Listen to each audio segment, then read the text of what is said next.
Good morning, Tibulum. My name is NoNo, and welcome back to another episode of I Wani Hug That Gator. Again, this is going on way longer than I ever thought, and I should have started at the beginning of Lovefest, but we are well out of Lovefest now, but I'm just going to keep going on it because I'm really enraptured, and I really love this story, and here we go. After school, I took the metro back home to shower and put on some new clothes. As it turns out, my parents really were on a business trip for the weekend, as indicated by a sticky note on the fridge. Well, I'm back at the Pains, and regardless. Randy opens the front door to let me in. Ah, there you are. Damien mentioned that you'd be coming over later. Hey, Randy. Say, Inko, I was wondering if you wouldn't mind shoveling the snow off the driveway when you can. Would really appreciate it, and I'll even pay you a couple bucks for it. Oh, no need for payment, sir. It's the least I could do after coming in unannounced again. Thanks a bunch, really. As Randy leaves, I step back out and collect a withered snow shovel half buried in the snow. Better to do this now than later. I agree. Always do it now. It could get frozen. Ugh, never do that. Fucking shovel your goddamn sidewalks! 30 minutes later, I find myself collapsed on Damien's couch and let my head rest against the comforter. God, my body aches as I finally feel the full toll of my efforts. Made worse by the heat of the room, I feel dizziness overtake me. My head twists as the room swirls around me until I can see Olivia's bedroom door. My eyes linger there as I consider getting up to see her or just give her some time to come out. She has to know I'm here now, right? She probably does.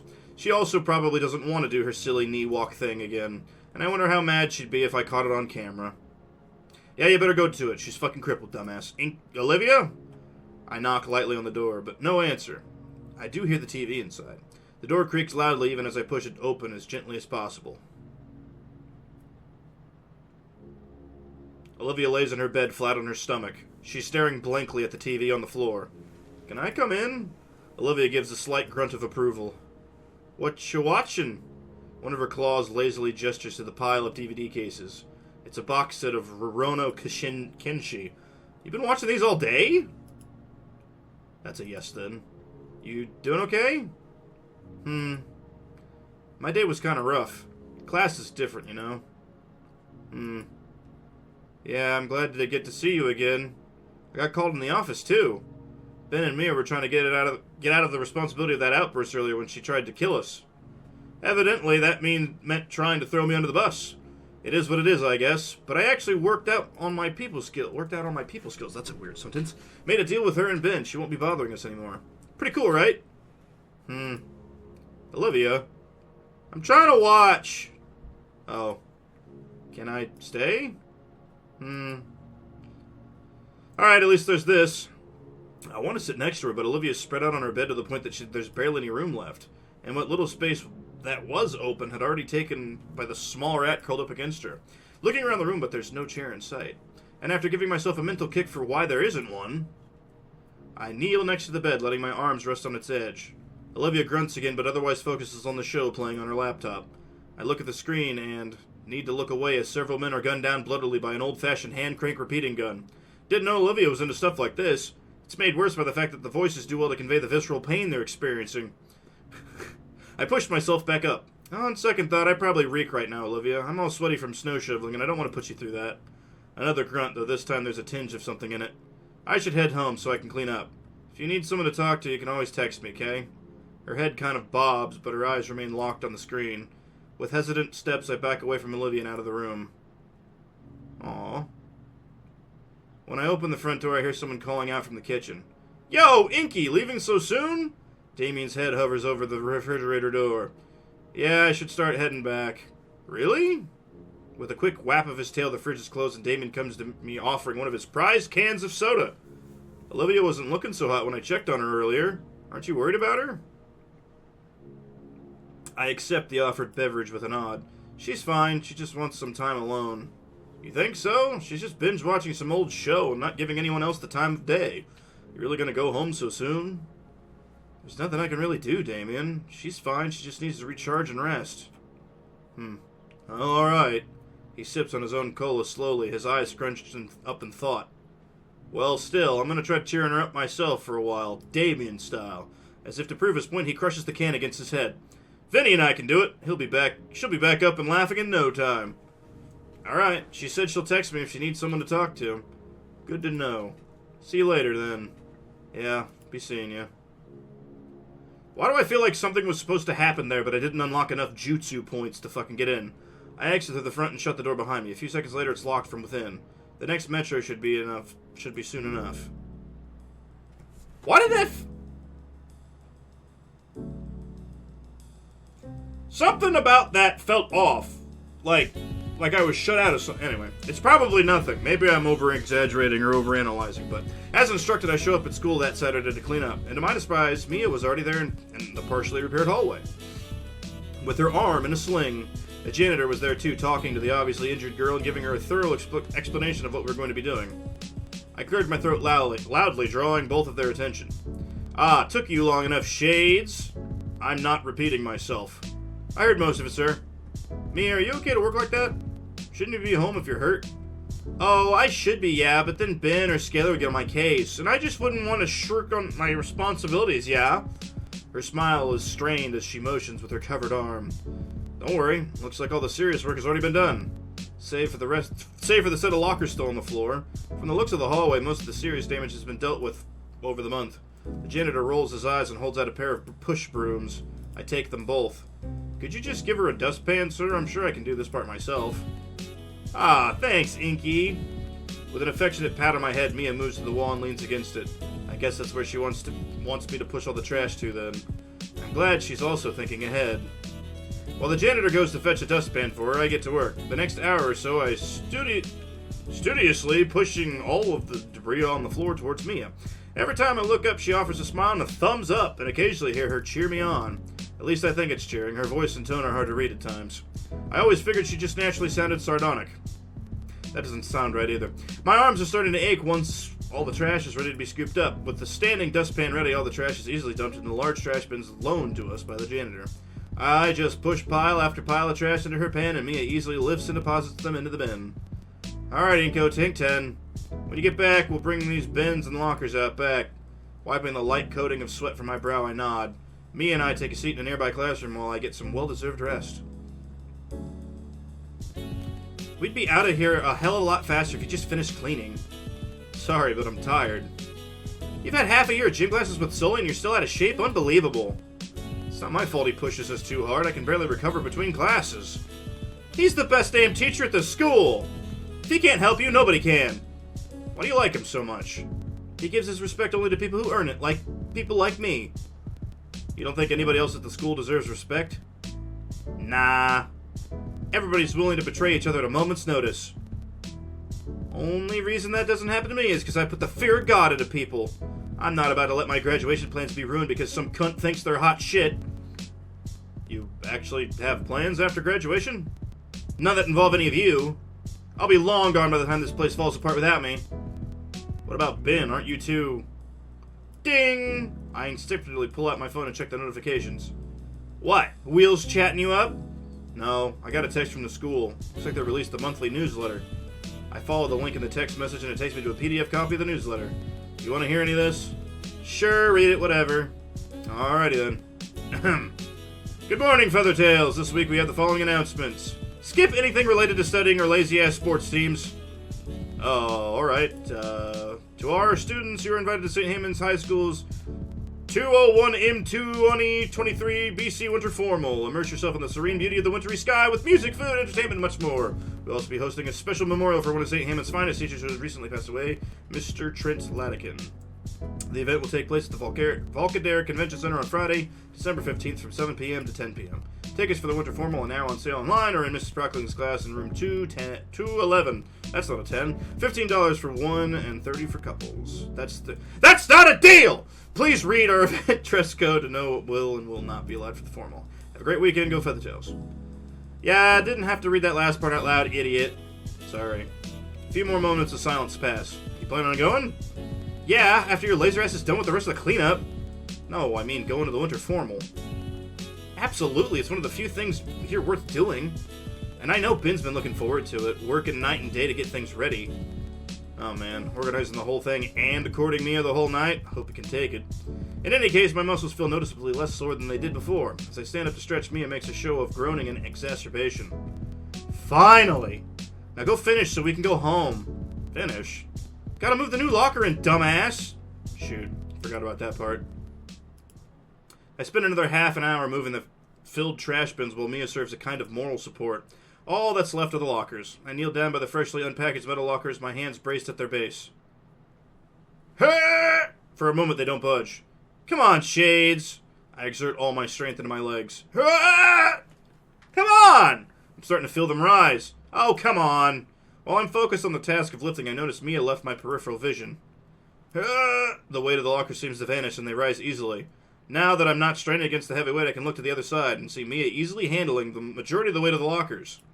She must have taken some painkillers during our break, as she's handling the weight with both her arms. Sweet, we're done.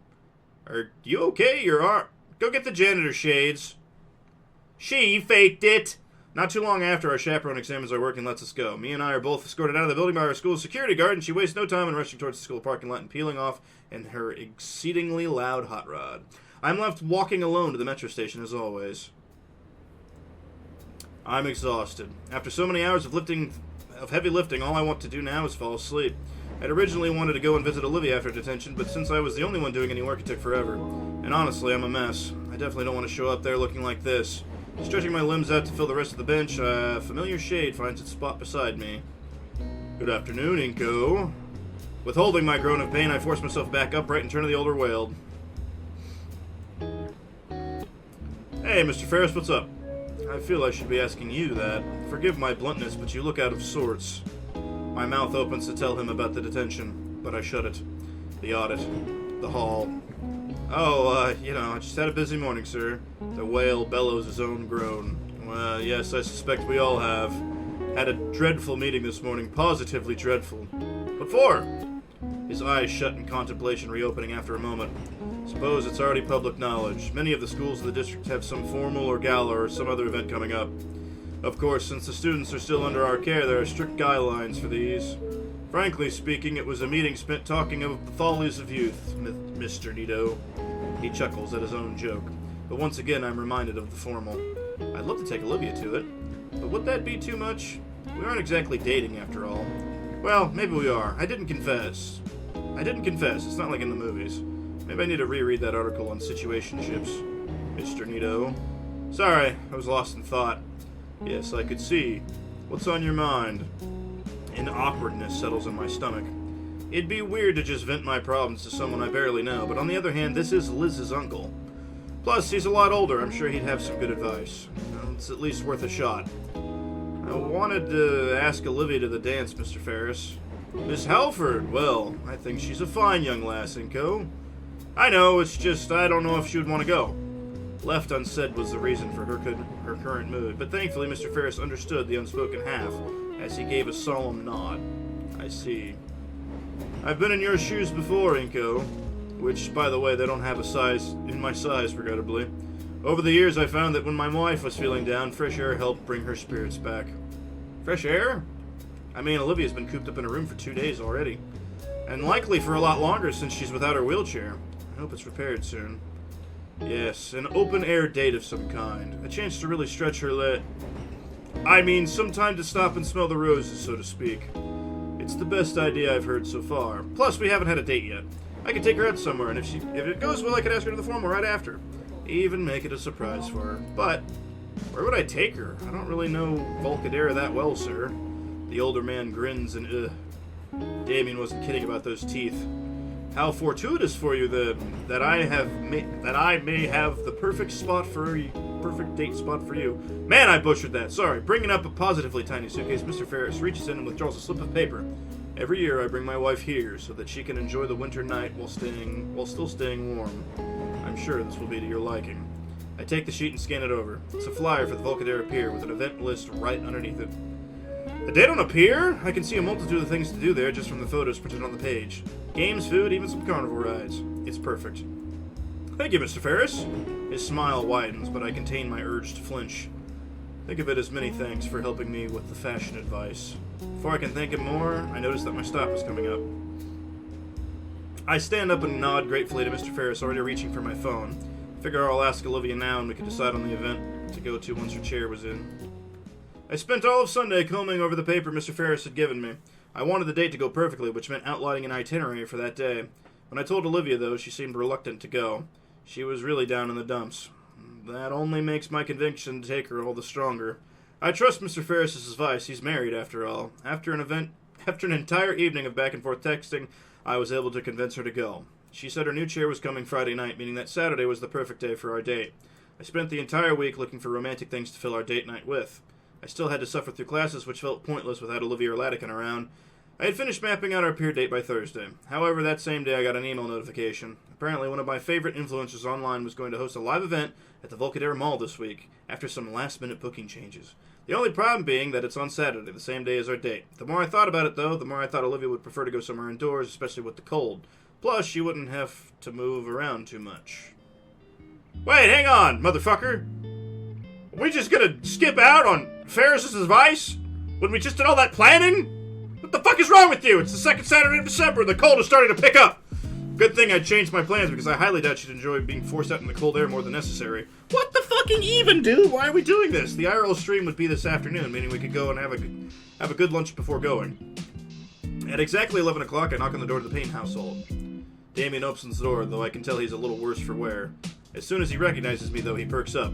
Nico, what's going on, amigo? You here to hang? No, I'm here to see Olivia. For our date? Didn't she let you guys know I was coming over to pick her up? We have a date planned for today. No, she didn't. Olivia's not really mentioning much of anything these days. Hasn't been all week. Oh. Well, stop letting the heat out. Come on in. I bet it's like a jungle in here. He ushers me in and shuts the door, rubbing his arm to regain the lost warmth. Olivia is still not feeling better? Damien brings his index finger up to the end of his snout. Quiet. She can hear us. Damien looks around the room real quick before turning his attention back to me. Shh, no, she's not. I said Vinny and I would try to cheer her up. Didn't work. She would just ignore us, staring at whatever she was watching for hours. But yeah, she's not even coming out for food. Mom's at least leaving some by her door, but I've never seen her this bad. Is it alright if I take her out then? No, please do, please do. That's probably exactly what she needs right now. Alright. Except we're not going to get her out, are we? I go to knock on Olivia's door. When there's no response, Damien waves me to go in anyway. Sorry, the way she's just slumped there, my god. As before, Olivia's on her bed in a similar position to when I last saw her. Hey, you still want to go to the event? Come on, you wanted to go early, you need some fresh air. Okay. She gets up, straightening her shirt out while I looked away to afford Olivia her dignity. I didn't fail to catch the indented marks from her sheets on the scales. Where are we going again? Volcadera Mall. Figured we could watch something together. So where's your new ride? She gestures across the room. By her door, lying on its side, is a large, unopened box. When I realize what that means, I look back to her in bewilderment. Really? I told him I'd get around to do it sometime. Olivia shrugged, looking nonplussed about it all. Well, she's up. It's something. I sigh and go to open the box. It's closed tight with tape. You got a knife? Olivia bares her teeth and rolls her tongue over her sharpest incisor. Oh boy. We're gonna fucking plant her goddamn fucking frontal teeth. I don't know, you're gonna unclasp her like a mousetrap and fucking shove her in there and go, shit! That's what we're gonna do. It doesn't take long to assemble Olivia's new chair. It looks pretty identical to the old one, in all honesty. I hold the chair steady next to her bed for her. Alright, ready for the maiden voyage?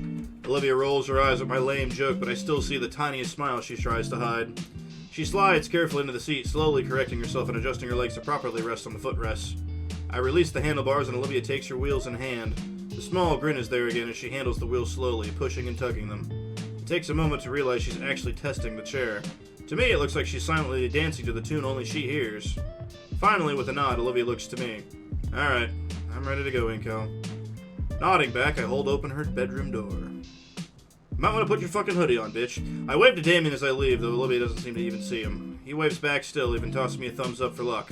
Mr. Ferris was right, as even in the cold air I can see Olivia's spirits slowly return. I can't wait to get them all now. I'm actually going on my first date!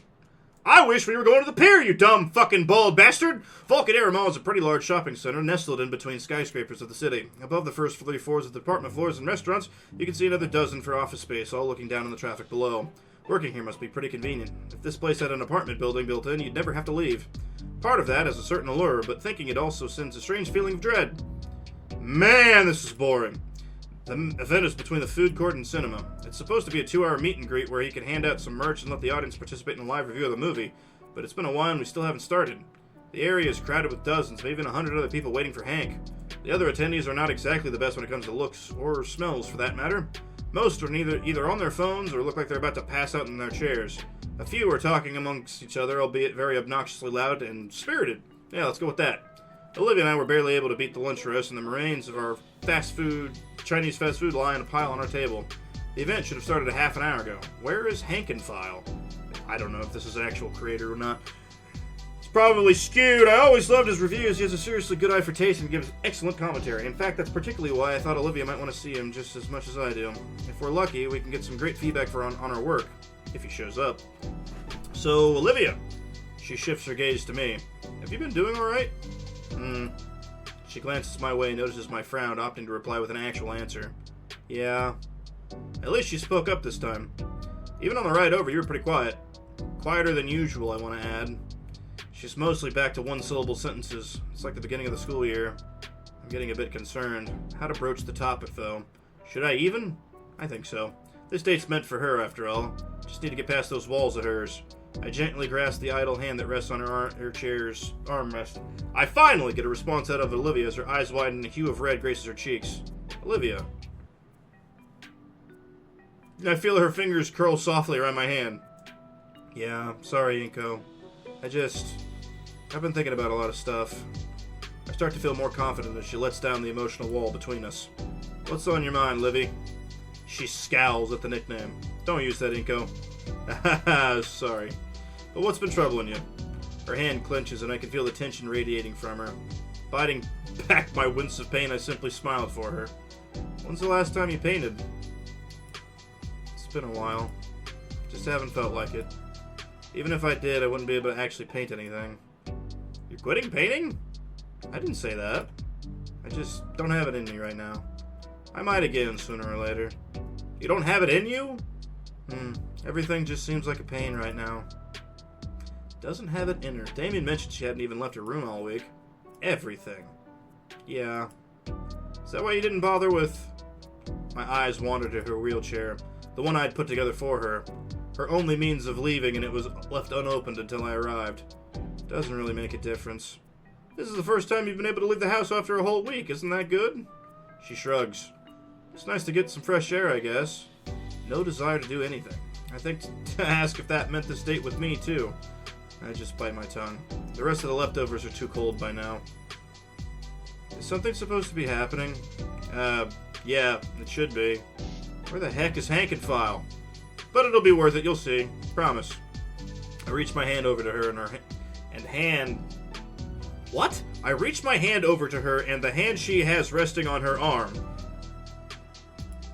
Anyway, Olivia looks down at my fingers and then me. With a sigh, her arms uncross and our fingers intermingle and lock. Fine. Her eyes turn back towards the stage. After a couple seconds, she leans in close to whisper. What are they staring at? I've been trying to ignore it. But since we've sat down, we've been getting strange looks from the other people waiting. With a raised eyebrow, Olivia glances around at us at all the other people stuck waiting for the main event to arrive. We're the youngest two here by far. Everyone else here is around a decade older. Some of the eyes are brimming with anger, though. A lot more seem mournful. I guess it's just the audience he has. Don't worry about him. Uh-huh. Olivia rubs her arms a bit nervously. What's so special about this guy everyone here wants to see him so bad?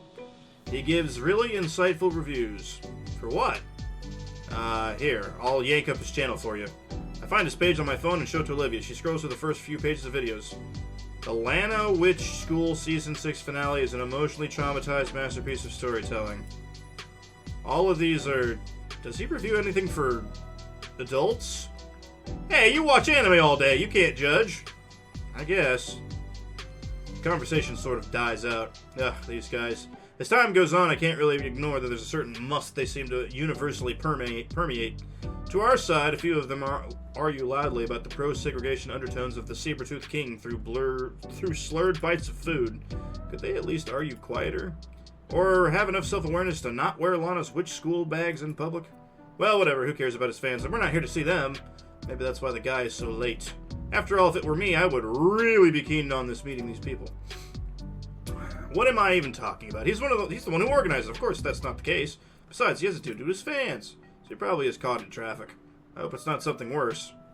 At least Olivia's back to looking bored and not nervous. At least. Man, this was a mistake, wasn't it? Sudden chatter rips me from my train of thought. Heads around us turn their attention down the mall corridor. Could it be? I lean forward to get a view. Sure enough, that's him, iconic suit and all. There he is! The crowd erupts into cheers and applause for the sudden arrival.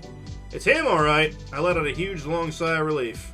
One that slowly but surely turns into a sigh of defeat as it becomes more visible. He's swaying side to side with every step.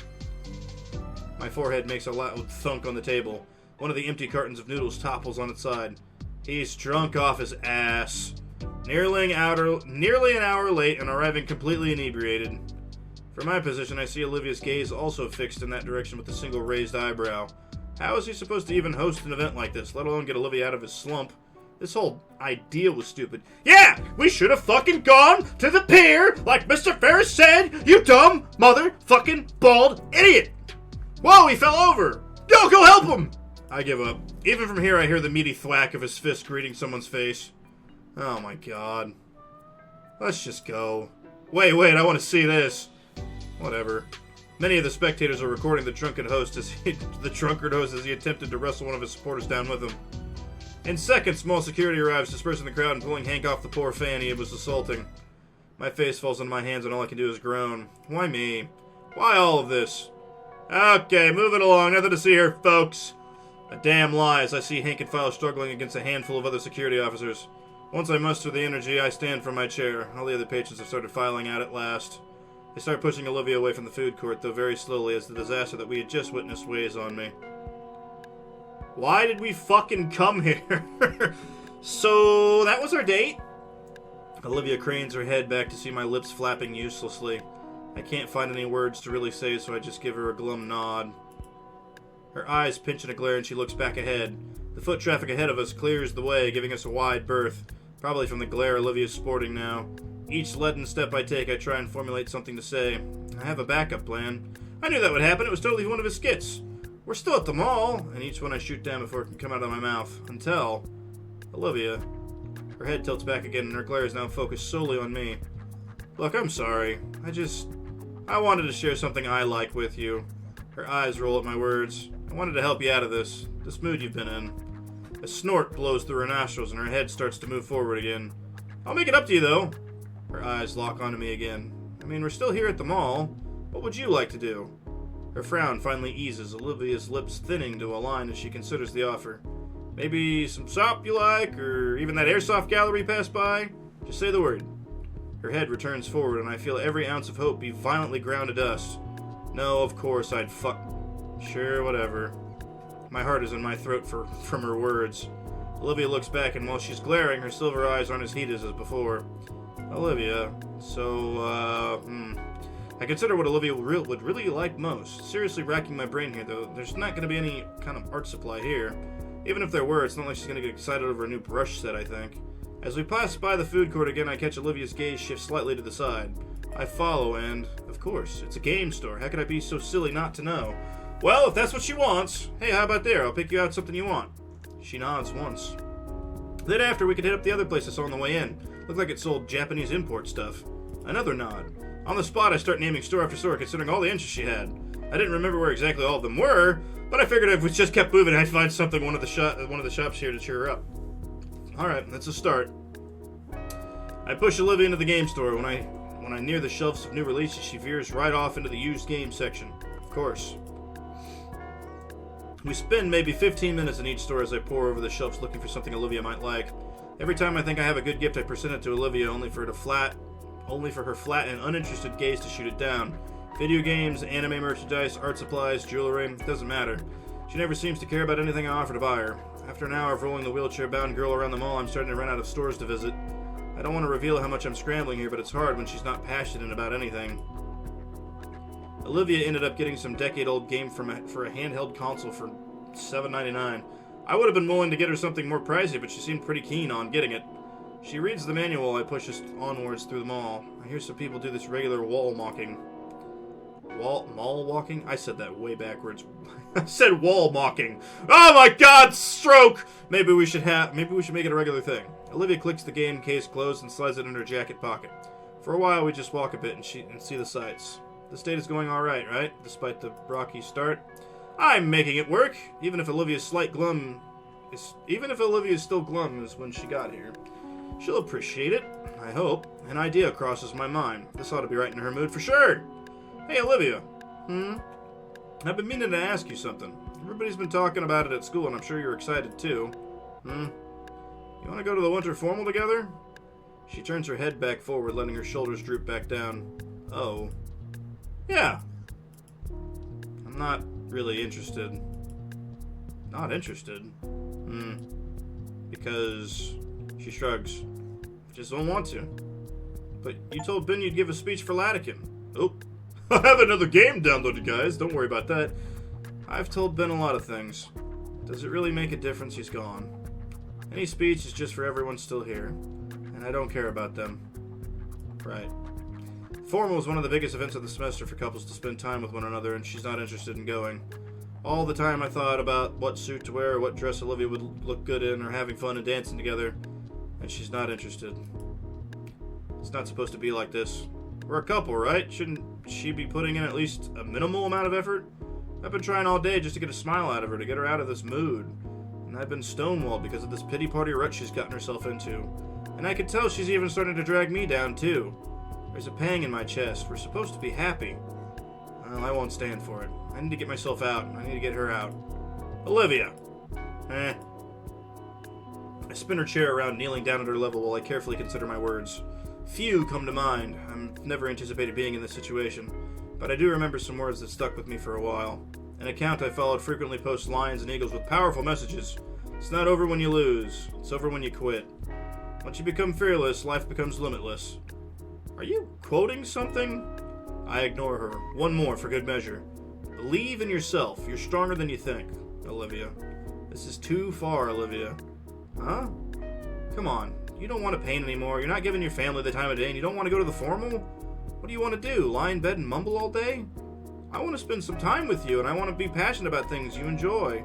I hate seeing you like this. I don't want us to be bitter or sad when we're together. I know things are hard, but I'm here to help you. You can't just keep feeling sorry for yourself. Think of what Mr. Latican would say if he saw you like this. The name is bitter on my tongue, but if need be, we need you to be happy, to live on and smile. Her eyes widened in shock before falling in shame. For a moment she tenses. Her lips move, but no words come out. Seeing some actual emotion from her, I press on with heated words. He'd tell you to stop stewing in your misery, wouldn't he? Her hands grip her new armrest tightly, her retractable nails digging deep into the new pleather. My voice raises as I challenge her. Wouldn't he? Yes!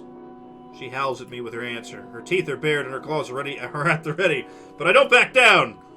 Then quit throwing yourself a pity party. You can work past this, Olivia. I know you can. You're better than this. I will!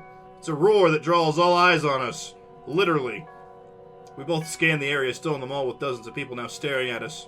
Olivia's face is red as mine, either out of anger or embarrassment. I don't know which. But she coughs into her fist and clears her throat. Sorry, yeah, I will. Embarrassment it is, then. Thank you, Olivia. I know it may seem difficult, but I believe in you. You need to pull yourself up. And you need to give that speech. We need to go to the formal. Olivia deflates with a low sigh. Do you still not want to go? I'll go with you. I watch as a hint of red crosses Olivia's cheeks again and a smile begins to tug at my face. I managed to snap her out of her depressive mood and we're going to the formal together. It's really the first big step. Hang on, I want to do something. I reach into my bag, taking out my DSLR, scooting next to Olivia.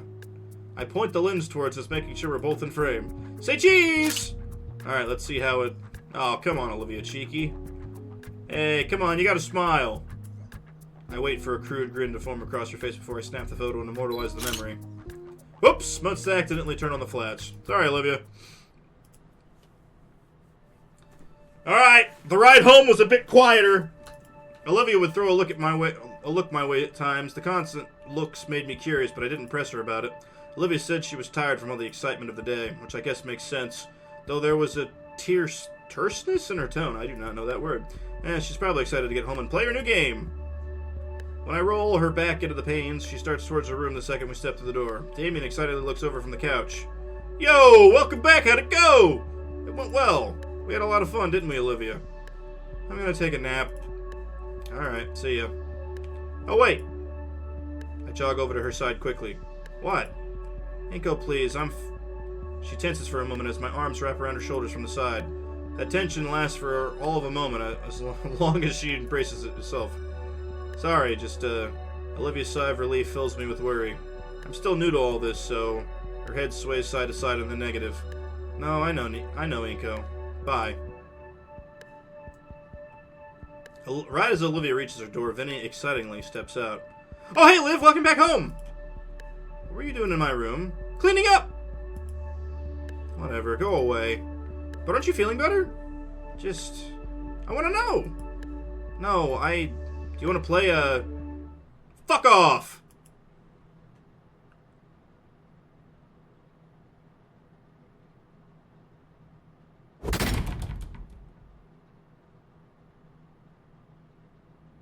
Oh. Olivia? Vinny only looks to his elder like he could make any sense of what just happened. Damien doesn't have an answer, only the same stare to give in return as consolation.